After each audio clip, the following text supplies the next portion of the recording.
Hi, I'm Monroe Dimano. I'm also the president of Super MLD Hotel and Resort. So, Super MLD Hotel and Resort ay nagsimula noong 2018. Actually, it's just a hotel dati. And then, it's part of our vision na gawin siyang resort.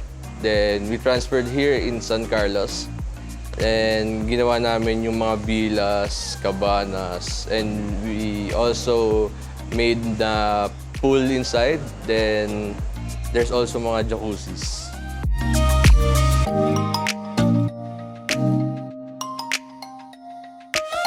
So, yung hotel namin, kung mapapansin nyo, hindi siya building. Hindi siya isang building na papasok ka na yung parang normal hotel. Parang nasa ibang bansa na hotel na paglabas mo, fresh air agad yung bubungad sa atin. Ayun. So, maliwalas yung ano. And we're surrounded by mga puno. So, facilities namin. So, we have pool. Meron kaming mga jacuzzi, meron kaming mga villas, cabanas, and hotel rooms. Then, meron din kaming cafe, restaurant, meron ding pharmacy, meron ding grocery, and may mga videoke rooms din. Then, soon naman, magkakaroon kami ng spa dito, and gym. Parang kanila yung buong lugar kasi sobrang presko and comfortable sila pag nandito sila.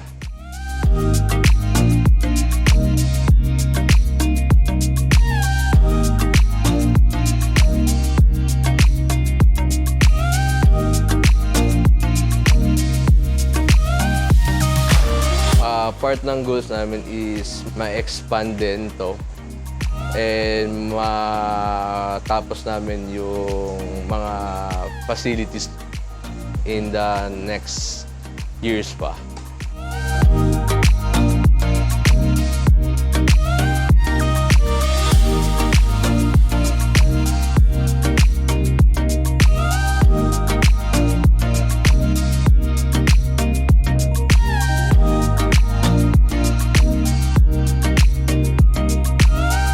So, for mga special promos, madami kaming promos na parating. So, just check out our website through our social media at Super MLD Hotel and Resort. So, doon i-update kayo sa mga promos na about sa mga rooms, sa mga villas, cabanas, ayun.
I-invite ko po kayo na pumunta sa Super MLD Hotel and Resort para maranasan niyo po ang comfortable life po dito sa loob ng aming social place.